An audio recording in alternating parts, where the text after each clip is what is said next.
గంగే ఖర్చు ఎంత 40,000 కోట్లు 1000 కిలోమీటర్లు అది. ఇది 247కి 67 కిలోమీటర్లు. ఇది దానికేమో 40,000 కోట్లు అవుతాయి. కానీ దీనికి మాత్రం మూసీకి మాత్రం 1,50,000 కోట్లట. అది ఇప్పటిది ఇంకా వినస్తారు దాన్ని.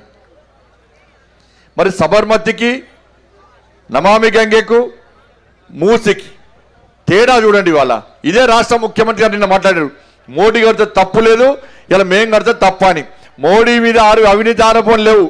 గుజరాత్ అవినీతి ఆరోపణలు రాలే, ప్రజలు వ్యతిరేకించలే. అక్కడ 1,50,000 కోట్లు పెట్టలే. 40,000 కోట్లు నమామి గంగేకు, ఇవాళ సబర్మతికి 7,000 కోట్లు మాత్రమే. కానీ నువ్వేం చేస్తున్నావు? ఇవాళ 1,50,000 కోట్లు పెడుతున్నావు. అంటే ఒక్క కిలోమీటర్కు 2,000 కోట్లు ఖర్చు పెడుతున్నారు. ఇవాళ వాళ్ళు 10 కోట్లకు మాత్రమే ఖర్చు పెడితే మన ప్రభుత్వము ఇవాళ కిలోమీటర్కి 2,000 కోట్లు ఖర్చు పెడుతున్నారు. ఎక్కడైనా ప్రపంచంలో ఇక ఇంతకంటే కాస్ట్లీ ప్రాజెక్టు ఏది లేదు ప్రపంచంలో. ఇవాళ ఇంతకంటే కాస్ట్లీ ప్రాజెక్ట్ లేదు, ఇంతకంటే కాస్ట్లీ స్కామ్ ఏది లేదు ఇక. కాబట్టి దయచేసి ఆలోచించండి. ఇవాళ కేవలం ఇది మూసి బాధితుల పక్షానే కాదు, తెలంగాణ రాష్ట్రంలో సమాజం గుర్తించాలి. ఇవాళ కాంగ్రెస్ పార్టీకి ఓటేసిన పాపానికి ఈ తెలంగాణ రాష్ట్రంలో పేదలు ఎంత ఇబ్బంది పడుతున్నారో ఒక్కసారి ఆలోచించండి. అరే డబుల్ బెడ్రూమ్లు ఎవరికి కావాలి? డబుల్ బెడ్రూమ్లు ఇవాళ హైడ్రాన్స్ తీసుకుపోయాను, 6వ ఫ్లోర్లో కూర్చొని తీసుకుపోయారు. 6th ఫ్లోర్లో ఉండమంటే ఎవరికి బయటకు వచ్చేసారు. అందరూ కూడా ఎవరికి కావాలి డబుల్ బెడ్రూమ్లు? ఎవరికి ఇస్తావు డబుల్ బెడ్రూమ్లు? ఇవాళ సొంత ఇల్లు కట్టుకొని కష్టపడి కట్టుకొని అసలు ఎందుకు కొట్టాలి నాకు అర్థం కాలేదు. ఎందుకు కొట్టాలి? వాళ్ళకు ఇంట్లో డాక్యుమెంట్స్ ఉన్నాయి, లింకు డాక్యుమెంట్స్ ఉన్నాయి. వాళ్ళు ఇంటి పన్ను కడుతుర్రు పర్మిషన్ తీసుకొని, కరెంటు మీటర్ తీసుకున్నారు, పన్ను కడుతుర్రు నీకు ప్రభుత్వానికి. రిజిస్ట్రేషన్ చేసుకున్నారు, రిజిస్ట్రేషన్ పైసలు ప్రభుత్వానికే వచ్చినాయి. ఇంకా పన్నులు కడుతూనే ఉన్నారు. వాళ్ళ ద్వారా నీకు ఆదాయం వస్తుంటే వాళ్ళ ఇండ్ల కూర్చే హక్కు నీకు ఎవరిచ్చింది వాళ్ళ? కాబట్టి ప్రజలు దోషులు కాదు, ప్రభుత్వమే దోషి. ప్రభుత్వమే అక్రమంగా ఇల్లు కొట్టే ప్రయత్నం చేస్తున్నది. కాబట్టి దయచేసి ఆలోచించండి. అలా ఇది కేవలం మూసి పరివారక ప్రాంతానికి సంబంధించిన సమస్య కాదు.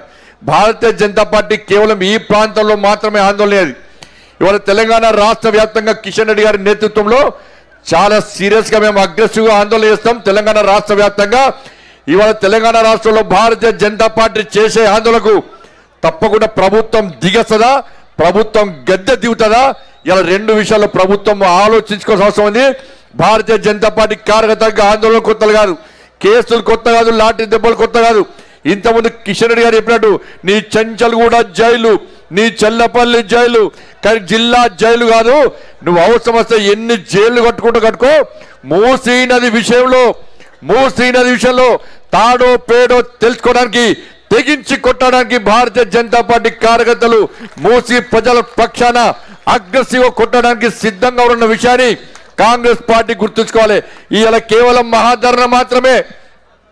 ఈ మహాధరణ రాబోయే రోజుల్లో ఎక్కడ ఏ గల్లీలో కాంగ్రెస్ పార్టీ నాయకుడు తిరగకుండా, కేవలం మూసీ కాదు తెలంగాణ రాష్ట్రంలో ఏ ఎమ్మెల్యే తిరిగిన రోడ్ల మీద, ఏ మంత్రి తిరిగిన రోడ్ల మీద, ఏ కాంగ్రెస్ పార్టీ నాయకుడు రోడ్ల మీద తిరగకుండా ఎక్కడికక్కడ అడ్డుకుంటాం, ఎక్కడికక్కడ దిగ్బంధిస్తాం.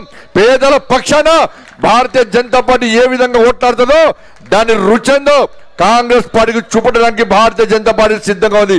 పొట్టు పైసలు చంపుకుంటే వల్ల ఒక్కొక్కరు పొట్టు పైసలు చంపుకుంటే వల్ల పేదల గుడిసెలు కూడుస్తారు. మీరు మీ అల్లుడికి పైసలు కావాల్స్తే మీరు దోచుకున్న పైసలకి వెళ్ళి వాట అయ్యేది.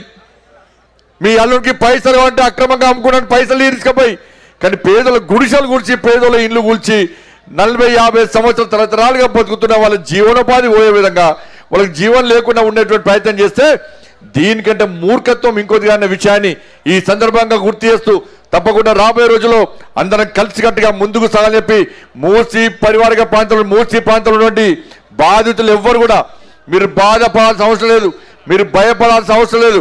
మీకండగా భారతీయ జనతా పార్టీ కమలం జెండా మీ కళ్ళల్లో కనబడే విధంగా మీకు కమలం జెండానే రేపు ఆధారం. కమలం జెండా మీ కండగా ఉంటుంది. ప్రతి భారతీయ జనతా పార్టీ కార్యకర్త మీ కండగా ఉంటారని చెప్పి మీ అందరికీ విశ్వాసం వ్యక్తం చేస్తూ ముగిస్తున్నాను. భారత్ మాతాకి జై, జై శ్రీరామ్.